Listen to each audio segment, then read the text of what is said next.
नीले अनंत समुद्र पर तैरता विशाल सी गैलेक्सी नाम का जहाज अपनी सुबह की रोशनी में चमक रहा था। हवा में नमक की खुशबू थी, लहरों की थपकियां जहाज की दीवारों पर पड़ती और सूरज का सुनहरा प्रकाश समुद्र को मानो पिघले हुए सोने जैसा चमका रहा था। इसी जहाज पर दो लोग सफर कर रहे थे, आरव और सिया, जिनकी कहानी किसी किस्मत की लिखी हुई मुलाकात से शुरू होने वाली थी। शाम के समय जहाज के डेक पर एक हल्की पार्टी चल रही थी। संगीत धीमा था और लोग समुद्र की ओर देखते हुए आराम से बैठे थे। सिया समुद्र की गहराई से डरते हुए भी आगे आकर रेलिंग पर खड़ी हो गई और लहरों की ओर देखने लगी। तभी अचानक जहाज हल्का सा हिला और सिया का संतुलन बिगड़ गया। सावधान! पीछे से एक हाथ ने उसे संभाला। वह आरव था। सिया ने सांस संभाली। थैंक यू, मैं गिरते गिरते बची। आरव मुस्कुराया। डरने की जरूरत नहीं। समुद्र पहली बार में थोड़ा डराता है, लेकिन यही इसकी खूबसूरती है। सिया ने पहली बार समुद्र को ध्यान से देखा। शायद मुझे आदत डालनी होगी। मैं सिखा दूंगा, आरव ने सहजता से कहा। दोनों हंस पड़े। यह उनकी मुलाकात की शुरुआत थी। अगले दिन आरव सिया को जहाज के अलग अलग हिस्से दिखाने ले गया। इंजन रूम की गूंज, कंट्रोल रूम की चमकती स्क्रीनें, ऊंचाई से दिखता समुद्र, सब कुछ सिया के लिए नया था। आरव हर चीज प्यार से समझाता रहा और सिया एक मासूम बच्चे की तरह सवाल पर सवाल पूछती रही। दोनों के बीच की दूरी कम होने लगी। एक शाम सिया ने पूछा, तुम्हें समुद्र इतना क्यों पसंद है?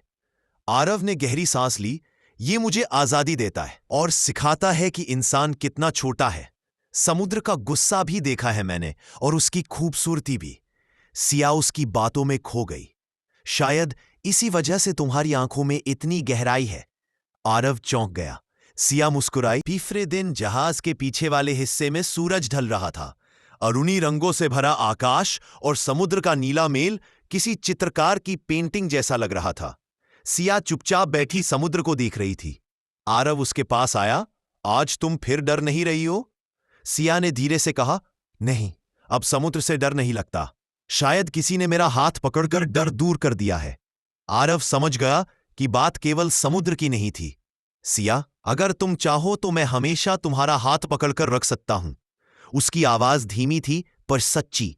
सिया ने समुद्र की ओर देखते हुए कहा, आरव, कभी कभी लोग सफर में मिलते हैं और जिंदगी का हिस्सा बन जाते हैं।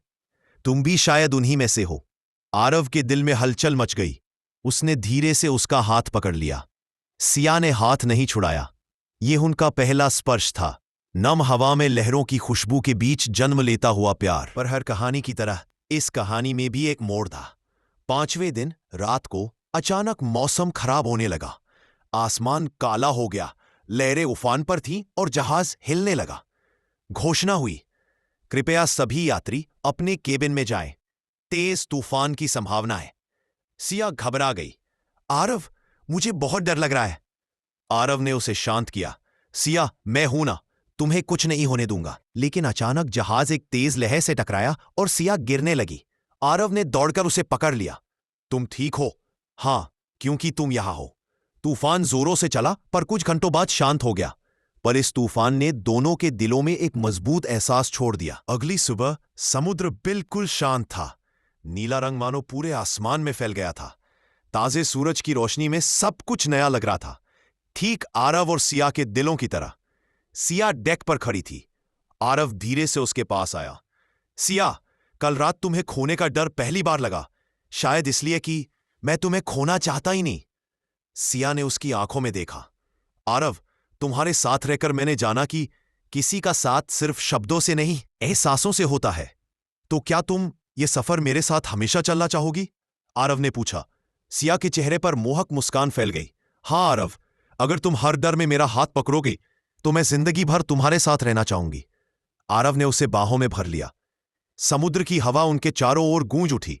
दो दिलों का मिलन समुद्र के आशीर्वाद जैसा लग रहा था। सफर खत्म होने वाला था। जहाज धीरे धीरे बंदरगाह की ओर बढ़ रहा था। दोनों चुप थे पर दिलों में हजारों भावनाएं चल रही थी। सिया बोली, आरव, क्या यह यहीं खत्म हो जाएगा? आरव ने दृढ़ता से कहा, नहीं, सफर खत्म नहीं हुआ, बस दिशा बदल रही है। सिया मुस्कुराई और कहा, तो चलो हम मिलकर अपनी नई दिशा तय करते हैं। दोनों ने एक दूसरे का हाथ थाम लिया।